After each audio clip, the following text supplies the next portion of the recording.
상 29장 1절부터 11절 말씀, 저부터 시작해서 교독하시겠습니다. 블레셋 사람은 모든 부대를 아벡에 집결시켰고 이스라엘 사람은 이스라엘에 있는 셈가에 진을 쳤다.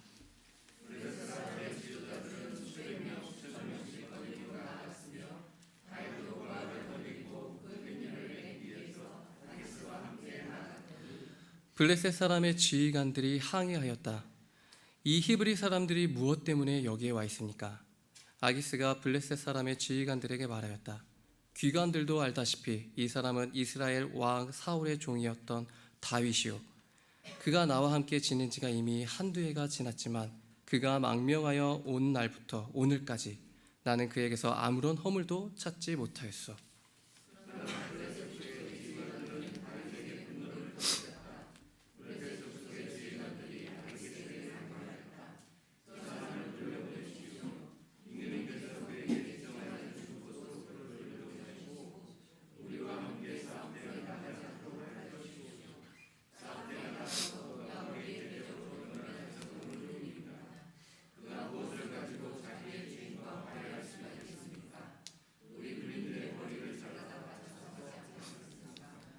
그가 바로 이스라엘 백성이 춤을 추면서 사울은 수천 명을 죽이고 다윗은 수만 명을 죽였다 하고 추켜 세웠던 그 다윗이 아닙니까?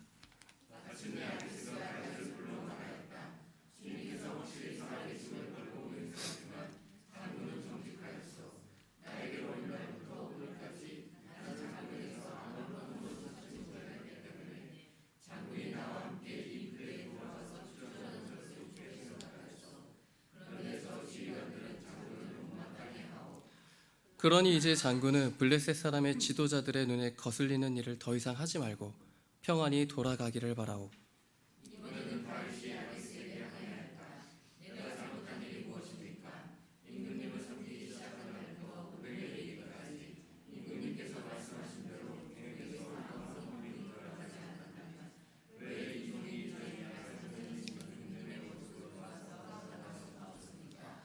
아기스가 다윗에게 대답하였다. 장군이 정직하다는 것을 나는 잘 아오. 나는 장군을 하나님의 천사처럼 여기오. 그런데 블레셋 사람의 지휘관들이 장군과 함께는 싸움터에 나가지 않겠다고 말하오.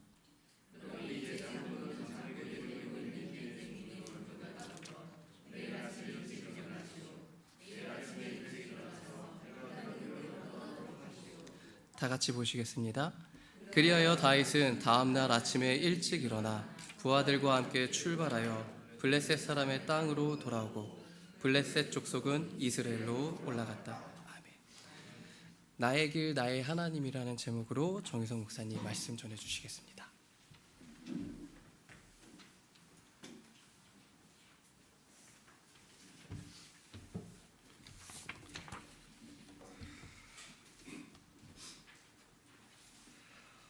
하나님께서 우리와 함께 하십니다. 하나님께서 우리를 인도하십니다.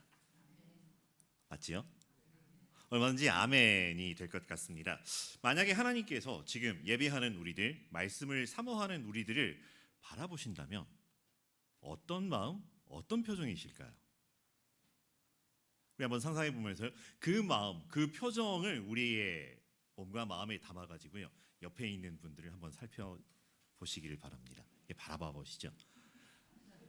그러면서 이렇게 인사하기를 원합니다. 사랑하고 축복합니다. 하나님께서 당신과 함께 하십니다. 기도하고 응원합니다. 당신의 하나님께서 당신의 길을 인도하십니다. 참 인사가 복잡하죠? 네, 그러나 분명한 것은 하나님께서 우리와 함께 하시고 하나님께서 우리의 길을 인도하신다라고 하는 것이죠. 오늘 말씀은 하나님의 은혜 안에 있었던 다윗이 삶에서 만나는 한 가지 사건에 관한 이야기를 들려주고 있습니다. 여러분, 다윗의 삶을 표현한다면 여러분 어떤 말이 떠오르시나요? 다윗 하면 우리는 시편 23편을 떠오르게 됩니다. 여호와는 나의 목자시니 내게 부족함이 없으리로다. 그렇게 살아왔던 다윗이었고요. 푸른 초장 쉴만한 물가로 나를 인도하시는도다 하시면서 평안과 위로를 누리고 있는 다윗의 모습을 떠오르게 됩니다. 그런데 정말 그랬을까요? 늘 그렇고 항상 그렇고 언제나 그랬을까요? 오늘 말씀에서는 조금 다른 느낌을 받게 됩니다. 오히려 오늘 말씀을 읽다 보니까 다윗의 삶이 마치 야곱이 바로 앞에서 고백했던 것 같은 그런 인생을 살아온 것 같습니다. 창세기 47장에 보면은 야곱이 바로에게 이야기를 합니다. 나의 나그네 길의 세월이 130년입니다.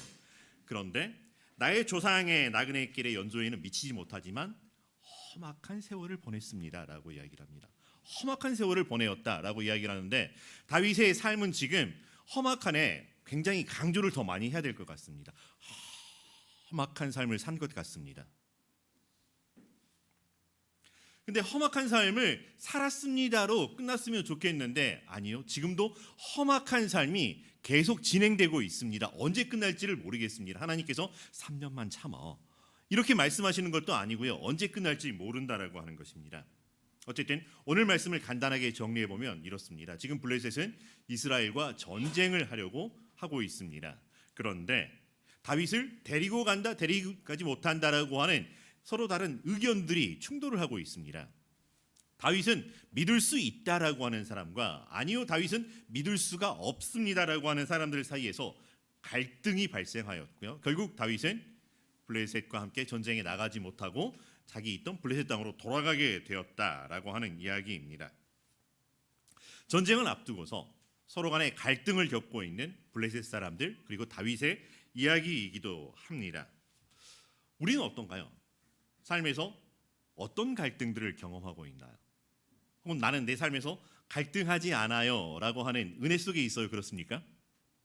근데 갈등이라고 하는 것이 크든 작든 간단한 것이든 복잡한 것이든 사실 우리 삶에서 떼어낼 수가 없다라고 하는 거죠. 여러분 오늘 아침은 주일입니다. 주의 거룩한 날인데 혹시 교회 오시면서 갈등하지 않았나요? 어떤 옷을 입고 가지? 오늘 아침 우리 가족 식사를 반찬을 뭘 해야 되지? 혹시 이런 갈등 혹은 지금 가야 돼? 아니야 괜찮아 나 먼저 갈 거야 혹시 막 이런 다툼들 갈등들 무언가 하나를 선택해야 한다라고 하는 것 때문에 발생하는 이 갈등은 가벼운 것일 수도 있고요 때로는 심각할 수도 있습니다. 햄릿이 그랬던 것처럼 죽느냐 사느냐 라고 하는 문제일 수도 있고요 아니면 이 선택의 순간에 서로 간의 이해 갈등으로 말미암아서 원수지간이 될 만큼 둘 중에 하나를 포기하거나 선택하는 이것이 아니라 둘 중에 하나가 없어져야 될 만큼 심한 갈등을 경험하기도 한다라고 하는 것입니다. 근데 사실 갈등이라고 하는 단어는 그 자체가 불화하고 있다라고 하는 것을 의미하고 있는 건 아니라고 하는 거죠. 여러분 갈등이라고 하는 단어 한자로 어떤 의미를 가지고 있냐면 칡덩쿨을 의미하는 갈이에요. 칡덩쿨 갈, 그 다음에 등나무 등이라고 하는 거죠. 그냥 칡덩쿨과 등나무 두 가지가 함께 있다라고 하는 그런 존재 방식에 대한 이야기였었다라고 하는 거죠. 근데 이 칡덩쿨과 등나무는 같은 특성이 있습니다. 무언가를 휘감아서 올라간다라고 하는 거죠. 근데 이 휘감아 올라가는 게 서로 달라요. 칡덩쿨은 왼쪽으로 감아 올립니다. 무언가를 왼쪽으로 감아 올려야만 되는 것이고요. 등나무는 오른쪽으로 감아 올라가야 된다라고 하는 거죠. 따로 떨어져 있을 때는 상관이 없어요. 근데 이 두 가지 같이 만약에 한 곳에 공존한다면 어떤 일이 벌어질까요? 꼬일 대로 꼬일 수 있는 상황이라고 하는 거죠. 무언가 풀래야 풀 수가 없는 이런 상황이 발생한다라고 하는 거죠. 거기에 이해관계가 얽혀 있다든지 서로 다른 생각들, 주장들이 맞물리게 된다라고 하면 이거는 도저히 풀어낼 수 없는 심각한 상황을 만들어내기도 한다라고 하는 거죠. 불편합니다. 무언가 내 숨통을 꽉 조여오는 것 같은 답답함을 느끼게 되고요. 그러다가 점점 견디지 못해서 빵 터지는 이런 상황들도 발생한다는 거죠. 오늘 말씀은 바로 그런 갈등에 빠져 있는 사람들의 이야기이고요. 더 심각한 것은 그 갈등의 한복판에 다윗이 있다라고 하는 것입니다. 갈등의 원인이 다윗이었다라고 하는 거죠. 이럴까 저럴까 둘 중에 하나를 선택하면 되는 것이 아니라 이래야만 한다 저래야만 한다라고 하는 이런 확고한 주장들이 서로 충돌하고 있는 상황입니다. 사사시대의 사람들은 자기 소견에 옳은 대로 살아가던 사람들이었습니다. 그렇지만 자기 소견에 옳은 대로 살아가지만 그럴듯한 명분들을 내세우게 되죠. 사람들이 사실 소견에 옳은 대로라고 하지만 그 안을 들여다보면 이런 표현이 좀 죄송스럽지만 욕심에 코를 박고 살아가는 이런 경우들이 많습니다. 그렇지만 말을 표현할 때는 사람들과 함께 살아가다 보니까 대의 명분이라고 하는 것을 드러내 이야기를 할 때가 있습니다. 그런데 좋은 것이든 좋아 보이는 것이든 첫 시작은 그럴듯한 것에서 시작을 합니다. 내가 보니까 그럴듯한데 라고 하는 거죠. 정말 그럴듯한데 정말 그럴 것 같아 라고 하는 데서 시작을 하고요. 이 생각이 꼬리를 물고 일어나고 그러할 것 같은 그래 보이는 근거와 논리들을 만나게 되면은 이제는 그것이 당연한 것이 되고 진리처럼 큰 힘을 사람들 안에서 발휘하게 된다라고 하는 것입니다. 이게 사사시대의 패러다임입니다. 자기 소견에 옳은 대로 있다는 것이 마음대로 아무렇게나 했던 것이 아니라 맞다고 확신했던 것을 성실하게 주장하고 따르며 살아왔다라고 하는 것입니다. 아기스가 갈등을 겪고 있습니다. 갈등을 하고 있다는 말은 그 안에 그럴듯한 무언가가 있었다라고 하는 거죠. 아기스는 어떤 생각을 하고 있었을까요? 블레셋의 왕입니다. 최고의 권력자였습니다. 모든 순간 최선을 다해서 최고의 결과를 만들어내야지만 자기의 왕위를 지켜내고 권력을 유지할 수 있는 사람이라고 하는 거죠. 그런 그에게 다윗은 이제 자기 편, 자기 사람이라고 하는 거죠. 적극적으로 활용할 수 있는 최고의 패를 가지고 있는 것과 같습니다. 왜냐하면 다윗은 언제나 상상, 생각 그 이상으로 놀라운 일들을 만들어 왔던 사람이라고 하는 거죠. 전쟁에서 다윗이 우리와 함께했다. 이건 어떤 걸까요? 걱정하지 마, 우리가 이겼어라고 하는 이런 승리를 보장해 줄 수 있는 존재라고 하는 겁니다.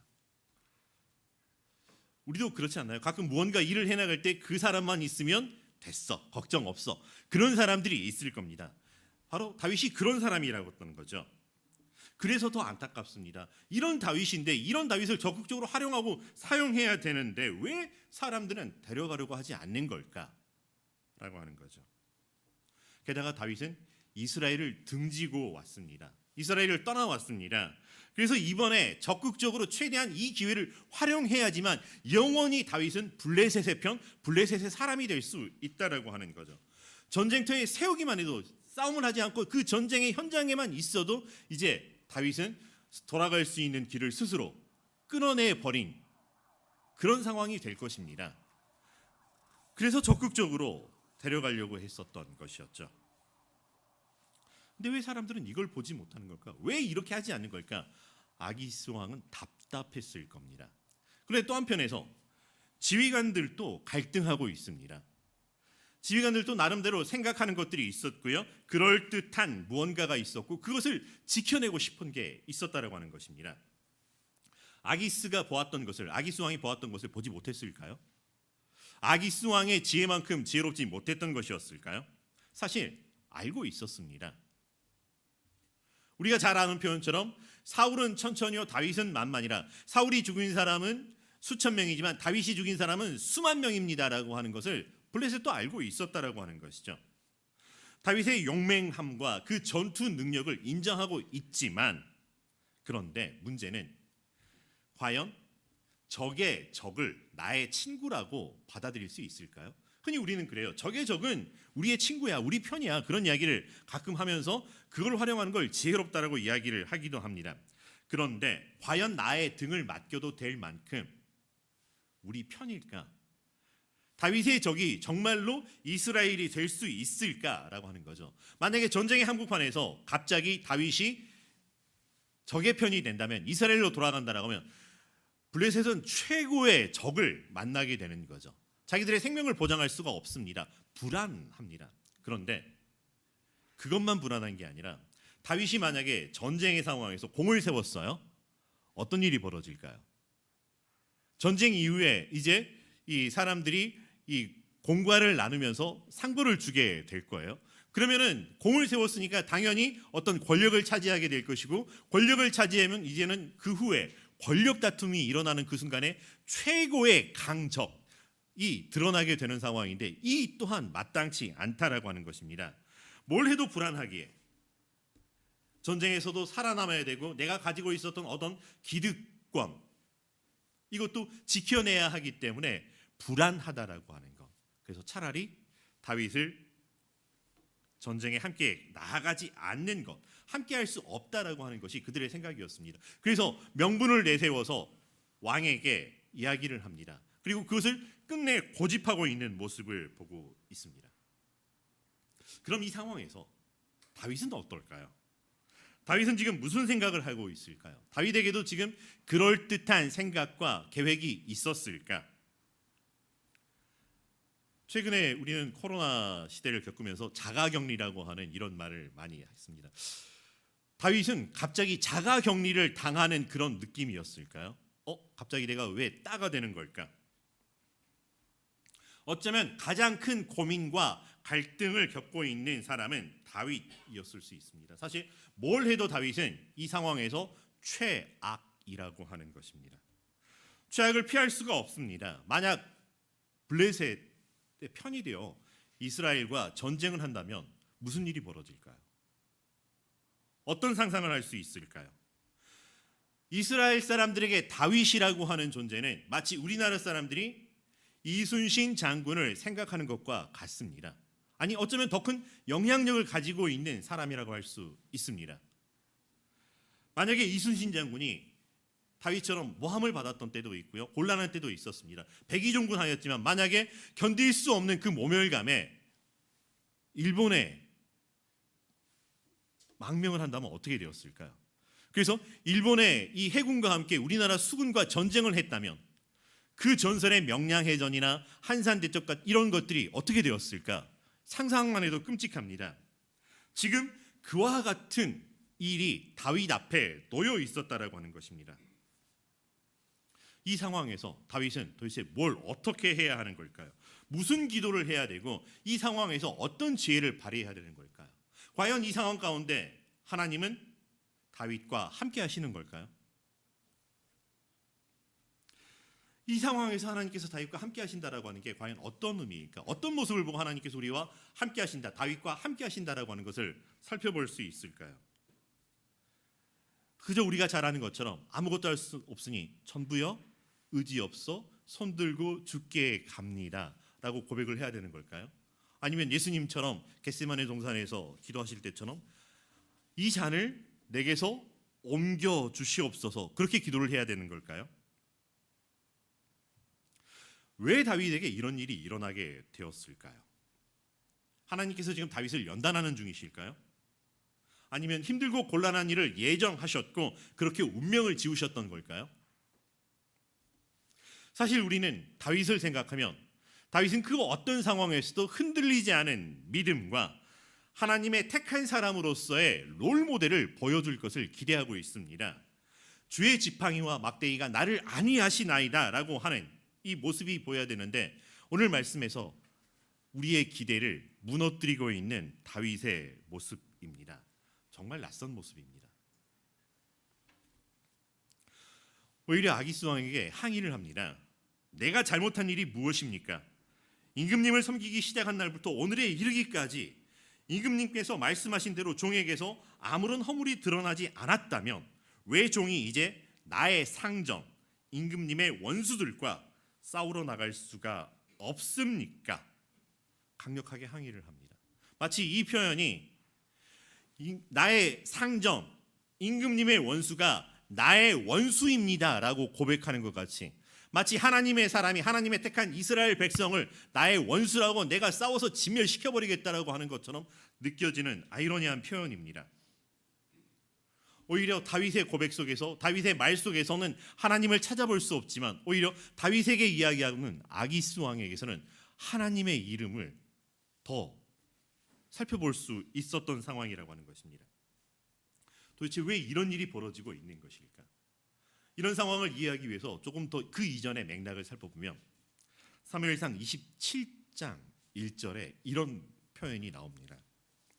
다윗이 혼자서 생각하였다. 이제 이러다가 내가 언젠가는 사울의 손에 붙잡혀 죽을 것이다. 살아나는 길은 블레셋 사람의 땅으로 망명하는 것뿐이다. 그러면 사울이 나를 다시 찾으려고 이스라엘의 온 땅을 뒤지다가 포기할 것이며 나는 그의 손에서 벗어나게 될 것이다.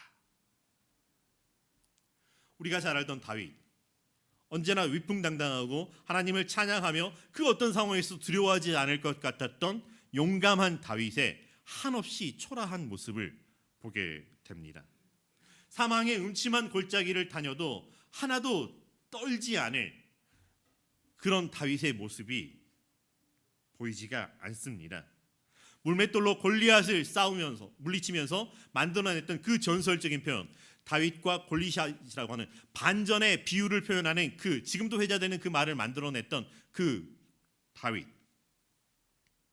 그때 했던 외침입니다. 너는 칼과 창과 단창으로 내게 나아오지만 나는 만군의 여호와의 이름, 내가 모독하는 이스라엘 군대의 하나님의 이름으로 나아간다고 했던 그 다윗, 도대체 어디로 간 걸까요? 어떻게 이렇게까지 변해버릴 수가 있었을까? 험악한 세월을 보냈다는 것 인정합니다. 또 험악한 세월이 끝나지 않고 여전히 반복되고 있다는 것 맞습니다. 그래서 그랬을까요? 어느 순간 다윗이 혼자서 생각했다라고 하는 것입니다. 늘 하나님과 함께 동행하며 하나님을 찬양하며 하나님의 임재 안에 있던 다윗이 하나님과 함께하는 것이 아니라 혼자서 생각했다라고 하는 것입니다. 그것이 하나님께 실망했던지 아니면 하나님께 실망을 끼쳐드리지 않으려고 했던 몸짓이었는지는 모르겠습니다. 근데 다윗은 혼자 생각했고 그때로부터 혼자 생각했던 것이 지금 아기스 왕에서 항의하는 이 상황에서도 그저 여전히 혼자 생각하는 중인 것 같습니다.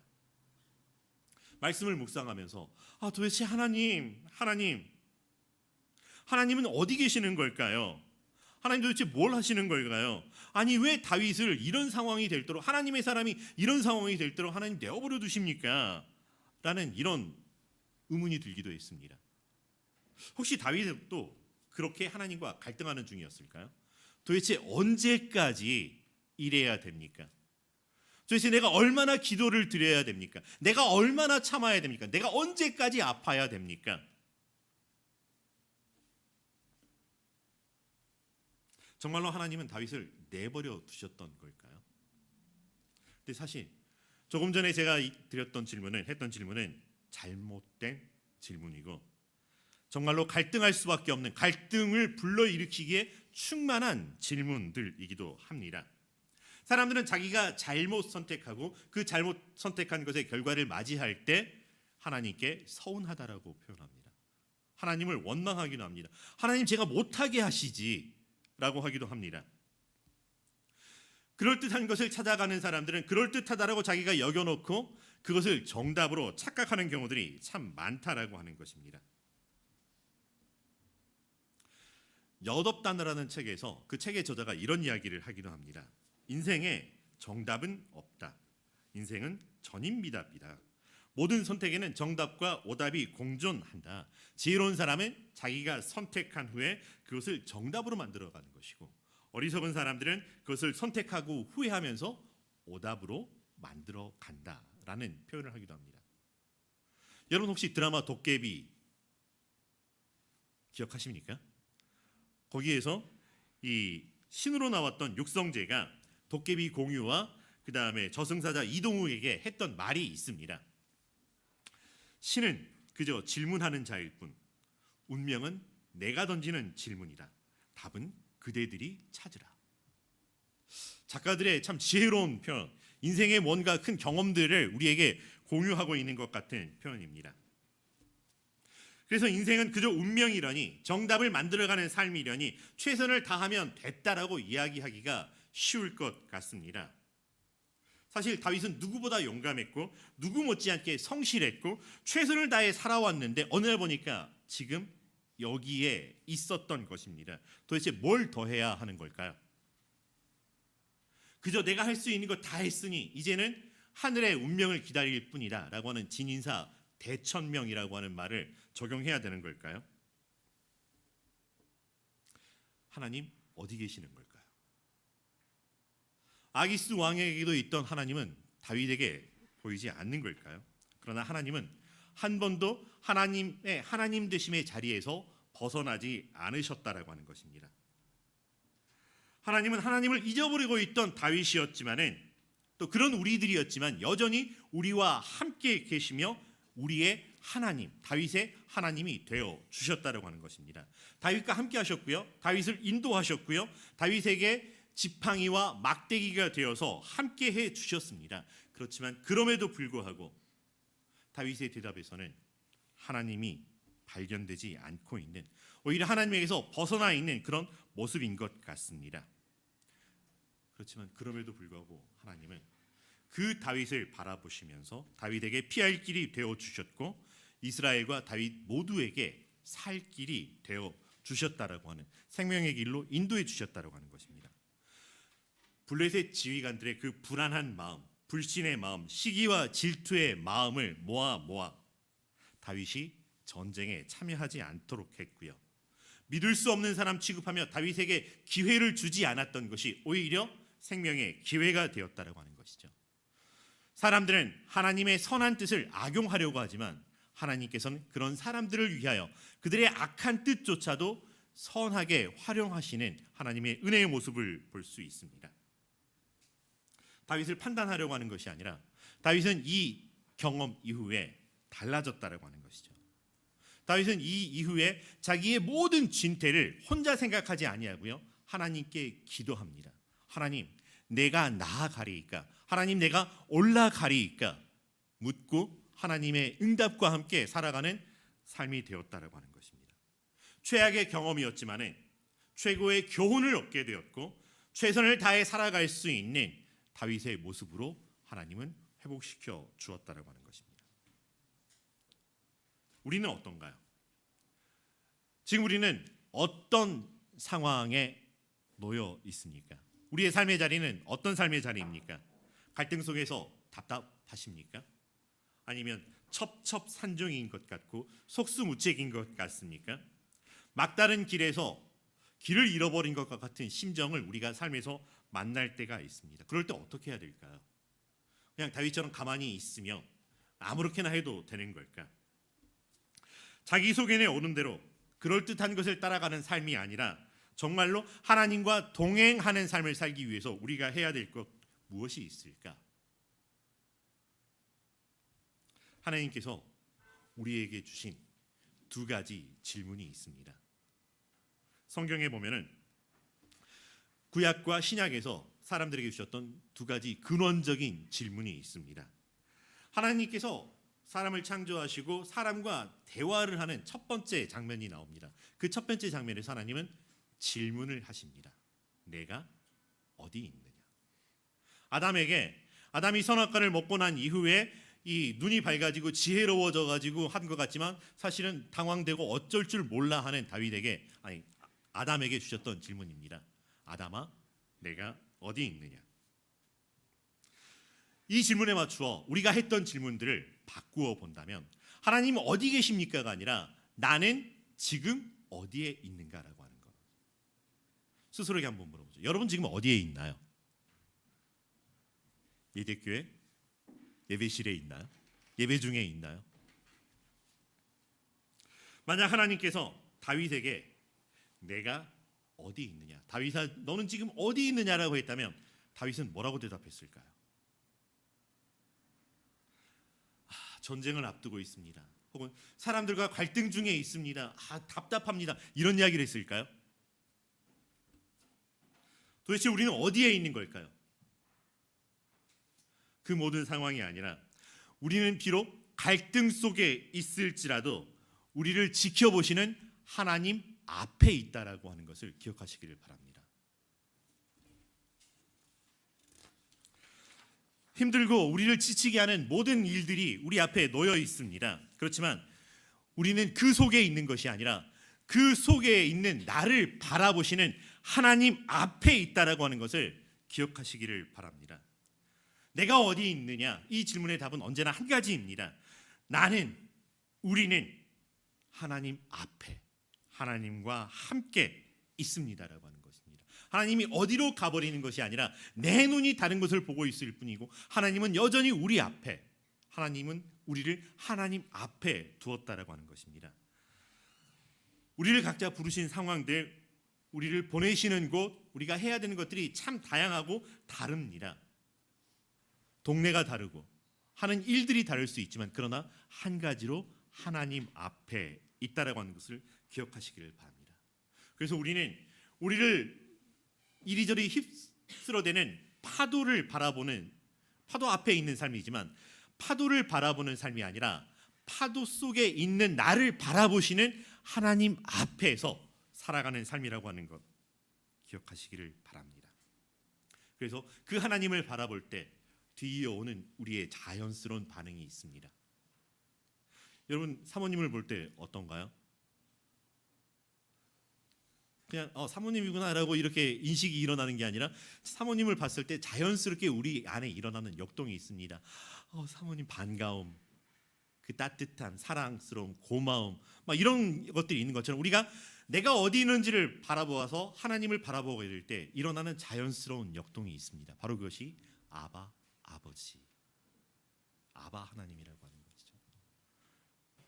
그걸 주시기 위해서 내가 어디 있느냐라고 물어보시는 하나님의 그 질문에 대답하는, 반응하는 우리가 되기를 간절히 바랍니다.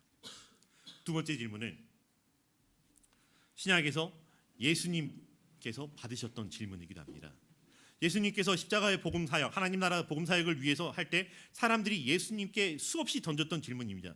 네가 누구간데 도대체 네가 누구냐라고 수없이 질문했습니다. 그럴 때마다 예수님께서 대답하셨고요.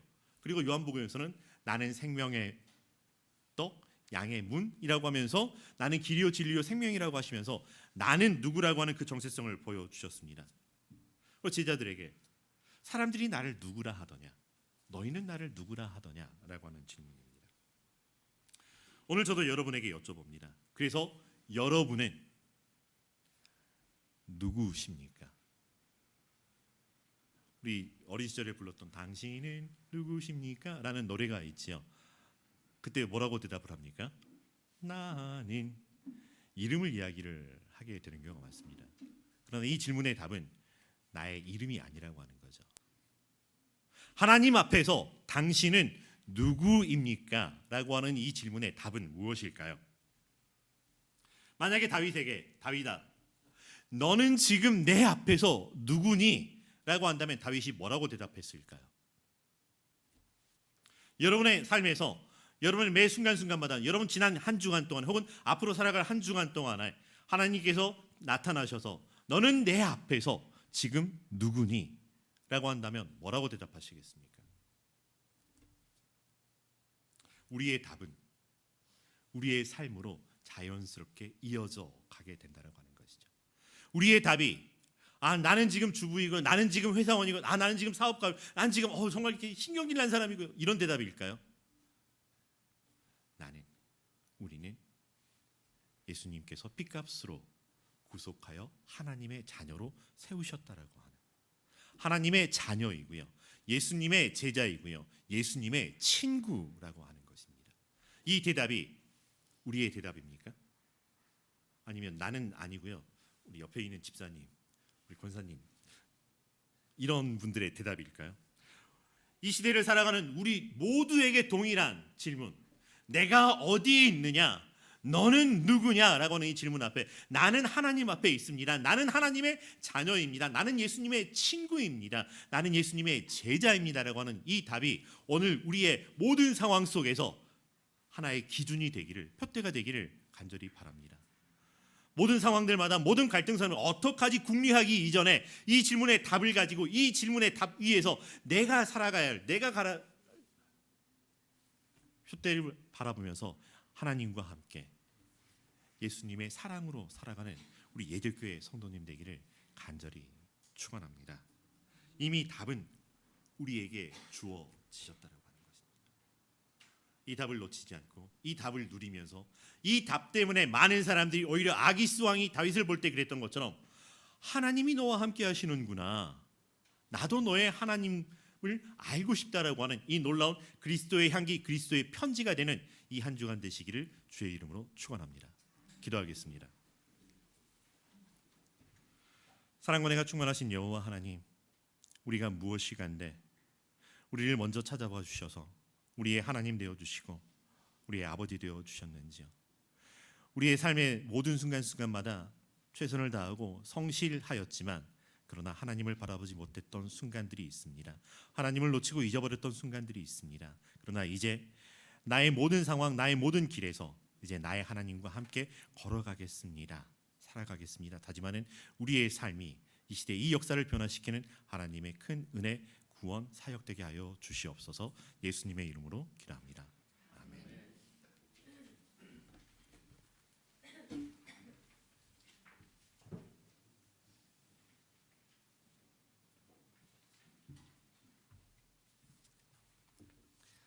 주기도문으로 다 같이 기도하시겠습니다. 하늘에 계신 우리 아버지, 아버지 이름을 거룩하게 하시며 아버지의 나라가 오게 하시며 아버지의 뜻이 하늘에서와 같이 땅에서도 이루어지게 하소서. 우리가 우리에게 잘못한 사람을 용서하여 준 것 같이 우리 죄를 용서하여 주시고 우리를 시험에 빠지지 않게 하시고 악에서 구하소서. 나라와 권능과 영광이 영원히 아버지의 것입니다. 아멘. 찬송 524장 같이 찬양하시겠습니다.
이제는 우리 주 예수 그리스도의 은혜와 하나님의 무한하신 사랑과 성령님의 인도하시고 교통하시는 그 역사하심이 내 삶에서 삶의 형편에 매몰되어 살아가는 삶이 아니라 이제는 하나님과 함께 하나님이 주시는 질문 앞에서 내가 어디에 있는지 분명하게 고백하며 내가 누구인지 분명하게 표현하며 하나님의 자녀로 살겠습니다. 하나님과 함께 살겠습니다. 다짐하는 주의 거룩한 자들 위해 이 나라, 이 땅, 이 시대, 이 역사 위에 이제로 영원히 함께 계시기를 간절히 축원하옵나이다. 아멘.